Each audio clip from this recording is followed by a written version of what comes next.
very good evening to you all. Thank you for joining us here on the English News Bulletin. We trust you've had a fulfilling week. Happy Sunday to you all. Here is what is coming up tonight.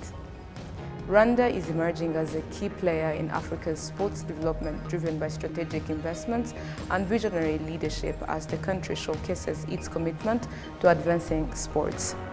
On Sunday, the 21st Catholic Youth Conference in Ruhengeri was concluded with a call for positive change and discernment.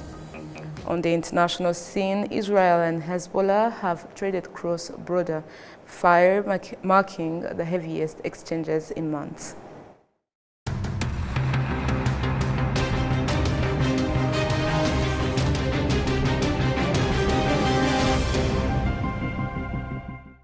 My name is Olive Nete. It's always a pleasure to have your company. Welcome to the English News in Details. Now, Rwanda is emerging as a key player in Africa's sports development, driven by strategic investments and visionary leadership as the country showcases its commitment to advancing sports through top-tier facilities and grassroots initiatives. Adam Squizera kicks us off tonight. In May 2020, Rwanda began hosting one of Africa's premier basketball championships, the BAL Finals. Basketball Africa League, even though this wasn't the first international sports event held in Rwanda, but it marked the inaugural BAL tournament, sponsored by Visit Rwanda. This partnership was strengthened in May 2023 when the contract was extended for an additional 5 years, reflecting the solid trust established with partners, including Rwanda Development Board, RDB, and Rwandair, the country's leading airline. BAL President Amadou Gallo expressed his admiration for Rwanda's dedication to building a robust sports ecosystem, whereas he highlighted how the country's efforts are not only nurturing local talents, but also creating numerous opportunities that benefit the country's development on multiple fronts. Have to look too far looking at the event that is being hosted here in Kigali, the FIBA World Cup Women's Qualifiers coming to the continent for the first time. It is happening right here in Kigali because Kigali had really established itself now as a hub for global events taking place here. And we were very intentional in making sure that this is where we wanted to come and, launch our African product when we did that in the middle of the pandemic because of the conditions that existed here. You have a world-class arena, you have world leadership that is extremely supportive. You have visionary leadership that shared in what we saw that sports can do. This is amazing. Wow, Rwanda, I love you, Rwanda. In August 2023, at the celebration of 20 years of Giants of Africa, a basketball camp dedicated to nurture African talents in the field. Masai Ujili, the co-founder of the Giants of Africa, in that celebration that took place in Rwanda, he acknowledged and appreciated Rwanda's role in sports development. Every time I talk to a visionary leader like His Excellency, we always talk about the next 20 years. We always talk about the future.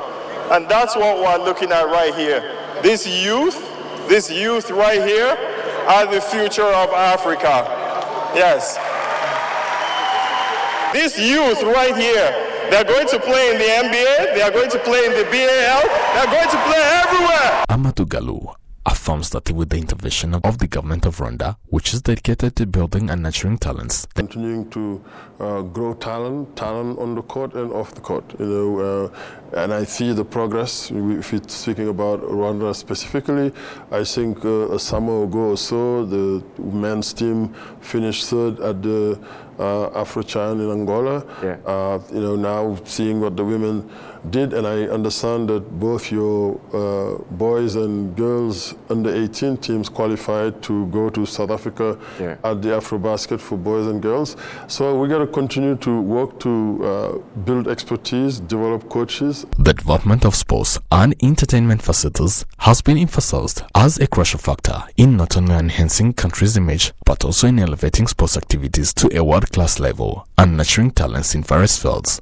President Paul Kagame highlighted this during the official opening of the newly revamped Amahoro Stadium, which now has the capacity to host over 45,000, up from its initial 25,000 seats. In fact, this will lead to more retention of our best talent instead of exporting them all the time. But people will still remain free to go wherever they want to be, but they can also look to home for such retention and development of what they want to do. Amadou Galou acknowledges that the development of the stop-tier facilities in Rwanda has significantly contributed the smooth running of the Basketball Africa League BAL finals over the past 4 seasons. The presence of such world-class infrastructures has not only ensured the success of these events, but also fostered optimism for the future progress. This positive environment encourages further innovation and attracts more partners, enhancing the league's growth and solidifying Rwanda's reputation as a key player in the sports industry on the continent. We have our most exciting season, the most successful season in season 4. I think every year we've said that, which is really signaling continued progress and a better product on the court, more partners and bigger crowds in the arena. This year we had record crowds that we were very pleased with, and we're looking forward to building on that. The appointed sports minister Richard Nyirishema highlighted that working closely with the partners will be essential to achieving those goals. Cyambere hari gushiraho intego ariko gikomeye cyane n'uvuga ngo izo ntego twashizeho tuzazigeraho dute. First of all, we want to set a goal, but what's difficult is on how we can achieve those goals. That's why most of people keep silence on that, because we have something in common to achieve in either being the first in the world level competitions, such as Olympics. But particularly, where we want to focus is on how we can achieve that. So the first thing we work on is to understand on those goals and the ways of its implementation.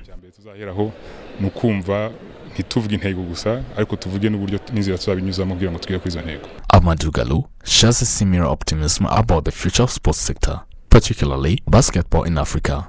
He believes that the sports future is bright, largely due to the strong commitment from the countries and the partners. Galou sees this dedication as a bullish, and this is why we are here. This is something we are committed to, and I know that we are only scratching the surface. It's not time for celebration yet. And as well as Lual Deng and South Sudan have done when they called him after the last game to say, hey, you guys should be proud, but he didn't want to hear, because, it's about really, getting up there, getting to the top. Yes, we have reasons to be very encouraged. Over the past 30 years, Rwanda has made significant strides in building resilience and focusing on various sectors, particularly infrastructure. This has played a crucial role in enhancing Rwanda's global image, as well as the development of MICE, that has been particularly notable, with the long sports event gaining considerable attention. Big Arena and the new revamped Amao Stadium are expected to board the future of this sector, but not leaving behind the neighboring facility, which is Zaria Court, that is also under construction. Adam Squizera, RwandaTV News, Kigali. Thank you, Adam Squizera, for a well-prepared report and detailed one. And moving ahead, the government of Rwanda has approved the second National Strategy for Transformation, NST2, a 5-year program starting in 2024 and ending in 2029. Economic analysts suggest that to achieve the program's goals, the government should enhance collaboration with the private sector and empower the youth. Inora Gladys with more. This second National Development Acceleration Program, NST2, includes 5 main pillars, which are creating decent and productive jobs, boosting exports, improving the quality of education, reducing stunting and malnutrition, and enhancing public service delivery. Economic analysts say that for all these pillars to be successfully achieved, there is a need for a special partnership between the government and the private sector, as explained by Teddy Kabiruka, an economic expert. It has been very relevant. The citizens have the willing to work, and there are some services that they have not been able to get, but that would help them in developing on their own. One of them is the need to get enough investment for the ones who are used to work, to improve their outputs, and even to the youth coming from schools to get new jobs. Phase 2 of the National Plan for Sustainable Development, NST2, predicts that private investment will double from $2.2 billion to $4.9 billion in 2019. Export earnings are expected to increase from $3.5 billion to $7.3 billion. All this will be achieved with participation of the private sector. Francine Owera Havugimana, an entrepreneur, says that they are ready to continue cooperating with the government, creating new jobs as was done in the NST1 program that ended. The first role is to implement because it is in benefit of a citizen and also of an entrepreneur. Because when you get people to help you in implementation and who are well prepared and who have the same understanding with you for development, who also want to work and get profit, you can work together without any hesitation. The second National Development Acceleration Program, already approved by the Rwandan government, plans to create 1,250 million new jobs, where 250,000 jobs will be created every year. It is while the last plan of NST1 planned that from 2017 to 2024, 1.5 million new jobs will be created, but it was not achieved due to the pandemic of COVID-19, which hindered this goal.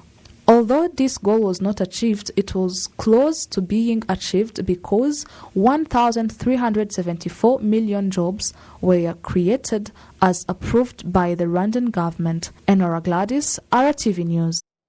Thank you, Gladys, for the details. Now, on Sunday, the 21st Catholic Youth Conference, which had been engaging for the past 4 days, concluded in the Catholic Diocese of Ruhengeri. During the event, the youth were encouraged to distance themselves from false teachings and to strive to become catalysts for positive change in their communities. We have details. The conference drew over 4,000 young people from all the dioceses of Rwanda, along with their peers from the Democratic Republic of Congo. The forum was organized to instill Christian and Rwandan cultural values, offer guidance on self-improvement, and encourage the youth to stay clear of harmful habits. Some of the participants shared the lessons they gained from the forum. As someone who attended this gathering, the first thing I plan to do as a young person is to fight against the things that are distracting our youth. There are so many influences out there, including the misuse of social media, which often contains content that can damage the mindset of young people. We were taught to focus on what builds us up, what reminds us of our country's values, and what encourages us to do good as Christians. You know that young people face many challenges, and often they don't know how to handle these problems carefully. What I learned from this forum that made me happy is that we had the opportunity to discuss various development activities. The Minister of Youth and Arts, Dr. Otuma Twishima Abdallah, urged the youth to break away from false teachings. Dear young people, if you encounter false teachings that claim engaging in activities like agriculture or drinking milk is prohibited, or if someone prophesies that you will die in 2 weeks, you must come together to fight against such misleading teachings. It is essential to educate Rwandans on what is good and right. There are dangerous ideologies that discourage people from participating in beneficial activities like agriculture, or they may tell a child to separate from their parents because they are poor. In such cases, the child might end up finding new parents within that church, leading to a complete disconnect from their biological parents. These kinds of churches must be rejected. As the government, we will not tolerate such harmful practices. We urge you to join hands with us to put an end to these false teachings.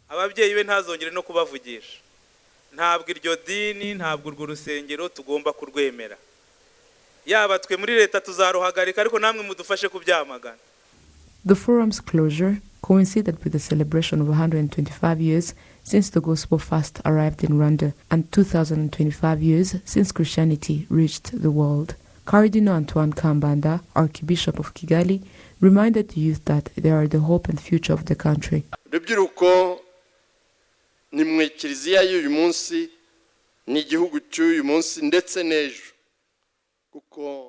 Dear young people, you are not only the church and the country of today, but also the church and the country of tomorrow. As the majority of our population, you will soon hold significant responsibilities in both the church and the nation. Therefore, be watchful, have a sound mind, and do what pleases God. Restrain yourselves from adopting harmful behaviors and habits. particularly those related to fornication and lust, which can lead to homosexuality, other immoral actions, and even abortion, killing an unborn child to avoid shame. These are all consequences of such harmful habits and drugs, and more. To do this, do not waste your youth.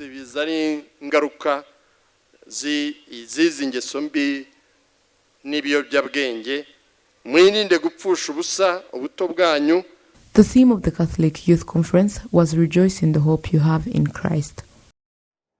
To other matters, with heavy rains expected in September just days away, Rwandans residing in high-risk areas for landslides have expressed concerns and fears of how the heavy rains could affect them this time around, and that are worried about their lives. However, there are also some that are willing to relocate to safer areas in the event that the government compensates them. William Evans Mutabazi with more. Many people, formerly residents of Gatsata sector, say that the condition of this place was worrying, especially during the rain season, which is why it was appropriate to relocate. They also say that there are many places in Kigali that are in the risk zone that need urgent attention. Out of the blue, you would see water right above you, especially in April. If you check the other side, there is a big trench. It would be filled once it rained. Then, it would spill over the residents across the entire place. It was a really terrible experience. Now, we are worried. I'm not sure we shall survive this coming rainy season.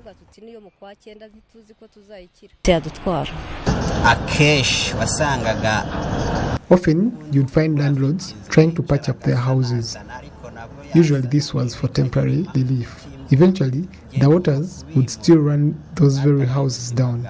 Relocating people was a life-saving move. I know people who rented Kamana's houses. The rain hit their stone-built wall, killing a mother and her child. I went house hunting recently, but I was shown a house in what I can call a terribly high-risk area for landslide. So, I opted for one in Gashyushya, which is a safer place. Some people have honestly built in very deadly locations. Relocating people whose lives were under danger not only happened in the Gatsata sector, but also in other high-risk areas with poor housing challenges. Today, a number of houses stand in danger's way and risk serious consequences during the forthcoming heavy rain season. Some of these are in cells of Katabaro and Kamhoza of Kimisagara sector. Residents here say they are willing and ready to relocate if they can be compensated, and they acknowledge that they are living in poor conditions. I have stayed here for over 25 years now, and I have 9 kids, all born from here. There are some people who have been given compensations and they relocated to safer places. We have documents for this land and we pay taxes to the government. The government in turn should also help us out. I have been here for close to 17 years. My thoughts about poor housing is, it is true, this is a challenge, but we have for long lived in such conditions and we are now used to it. Once it is necessary for us to be relocated, then they can relocate us. We have no problem. Across Rwanda, 326 locations have been identified and tagged as high-risk areas for domestic settlement. The ministry in charge of emergency management says that even though there are people who have been evacuated, it is necessary to take extra measures to protect Rwandans against the likely effects of heavy rains, including landslides and death. This is explained further by Ms. Christine Nyotwambaza. From our assessment, 326 hotspots were discovered and classified under 4 categories, namely low-risk zones, normal-risk zones, high-risk zones, and very high-risk zones. After this, we convened a meeting with our partners to talk in details about the assessment findings and their nature. We also discussed people in both high and very high risk zones and the need for them to be relocated to safer places. 5,523 residents in high and very high zones were safely relocated, which we can say has been a good move to protect our people. The downpour we are expecting this season won't happen on the first day, but whenever it does, we shall have prepared our people and together put in place mechanisms to safeguard them from floods and landslides. Rwanda Rwanda Meteorology Agency announced heavy rains to start on the 1st of September until December, and all residents in the mentioned risk zones are encouraged to remain vigilant, and those in high and very high risk zones must relocate to safer places. William Evans, Mtabazi, RwandaTV News.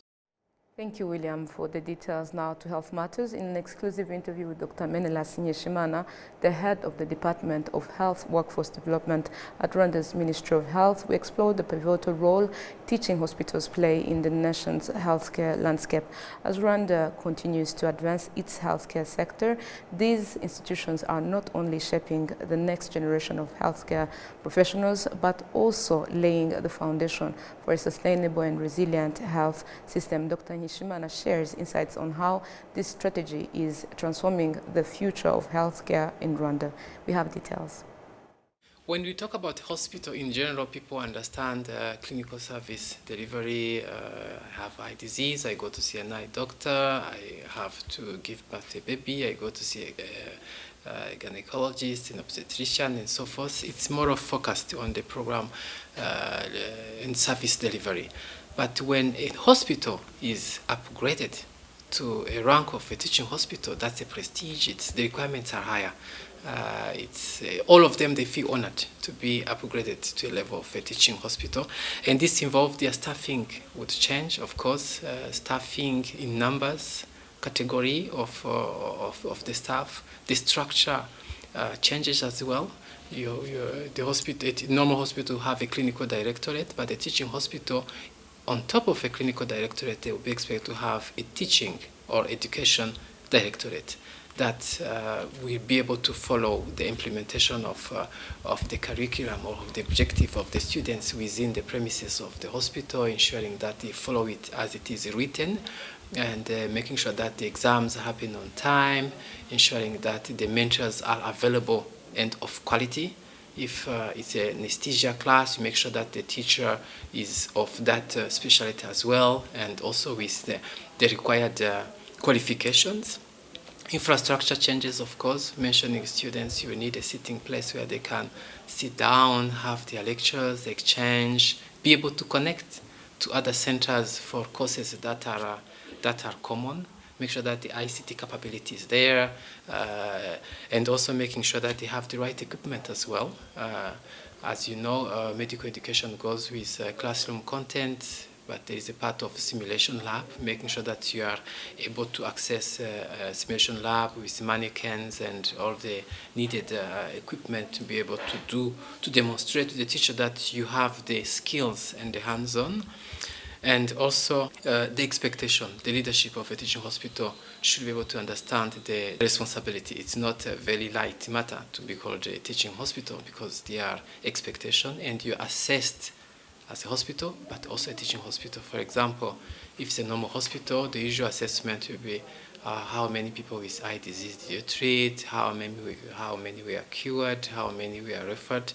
But when you're a teaching hospital, you still get that assessment, but also they ask you how many people benefited, how many students from a certain university or teaching institution did benefit from that. You should make sure that you have those numbers. Also, you can be given like 100 students in this or that category. They monitor people who go to your teaching hospital. How is their performance after 1 year or 2 years? Like, you can't be a teaching hospital whereby all the students who rotate in your hospital, they fail. Then they start questioning your quality or capability to teach. So it's quite a heavy responsibility, but a good responsibility as well, because you have to understand what it takes to have a fully qualified trainee.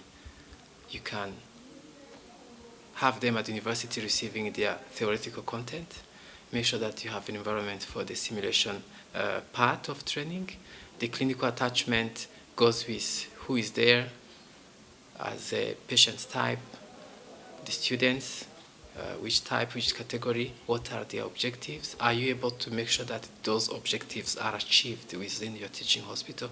All these details, because by the end of the day, you want these people to be able to graduate and to qualify as independent health practitioners. Yes, historically it's true that this investment in those categories that I just mentioned, the equipment, the faculty, the simulation lab, the expectation, had been oriented towards the same hospitals, Chub, Ndera, Kanombe, and Faisal. But if you look at countries that have successfully been able to meet the health workforce required for their own needs within the country, you cannot train in the same sites only. At some point, you have to think about expanding your teaching site and accompany other hospitals to meet the requirements. So it's in that framework that Level 2 teaching hospital were facilitated in terms of structure, staffing, infrastructure, equipment, making sure that the leadership understand the responsibility and accept the responsibility, and you make sure that they are able to actually implement the teaching component. They are of that caliber to be qualified as educator. A group of people that you can trust when you give them 100 or 200 or 300 students to be able to make sure that they undergo a proper learning, and also willing to be assessed now and then to see if they don't deviate from their teaching portfolio. And that's how from the Level 1 teaching hospital, the usual hospitals, Chub, which had 1,907 beds, by activating the Level teaching hospital, we added 2,501 beds. And that created a teaching bed capacity in this country of 4,408, meaning you are able now to take more students in first years because you have been able to arrange their clinical attachment when they start reaching that phase as well. Because you want to take students for whom we don't have teaching beds when they reach year 3 or year 4. So they have enabled us to make sure that we can confidently take more students. And this is not the end. As you know, these hospitals are also undergoing expansion, be it Ruhengeri, King Faisal, Kanombe, and Chuk. Their bed capacity is tripling and doubling in some cases, which means the bed capacity will continue to grow, to increase, so that in year 1, we are able to take more trainees in different categories.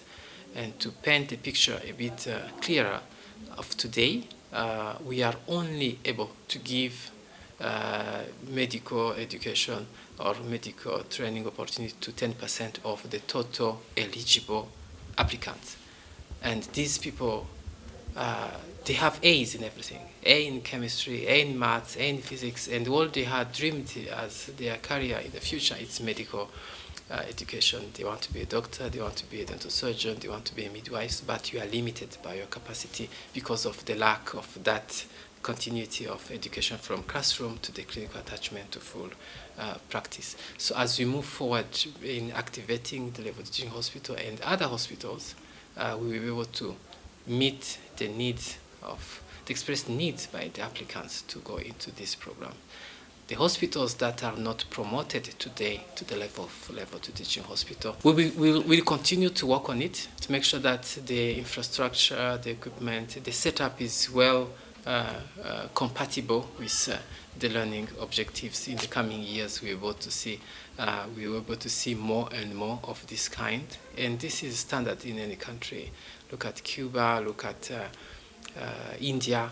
Wherever you have a cluster or a group of patients with similar disease, you can easily transform it into the teaching hospital if you clear all these other items that are very easy to implement. And this is where we are going. It's been almost a year or a year and some months since the Ministry of Health has started the 4x4 program. Has this move of like upgrading hospitals to Level 2 teaching hospitals, is it being of help to this program that you have initiated of increasing the number, the health personnel?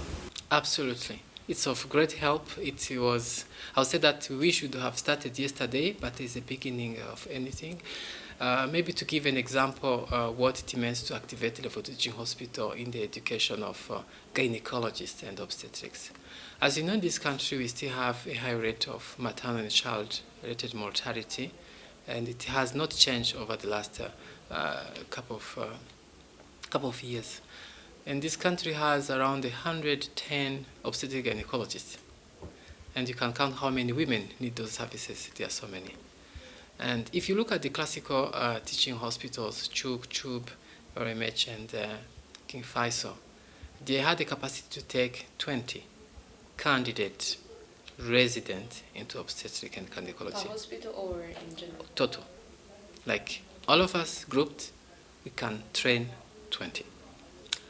And these 20, if they start today, you will harvest them in 4 years.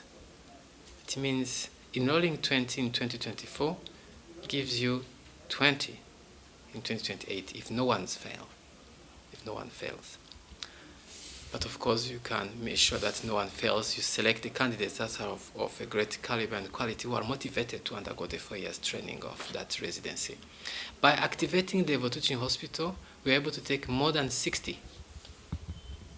We have the usual 20, and on each level teaching hospital, we add 4 residents, and we add faculty.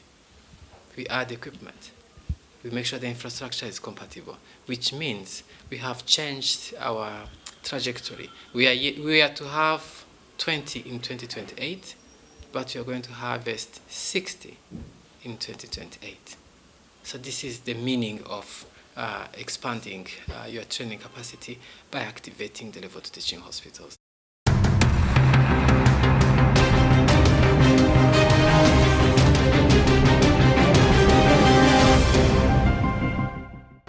By this story, we'll conclude tonight's edition, and on behalf of the technical and news production team, we sincerely thank you for being part of today's broadcast. Have a fruitful week ahead. Take care and goodbye.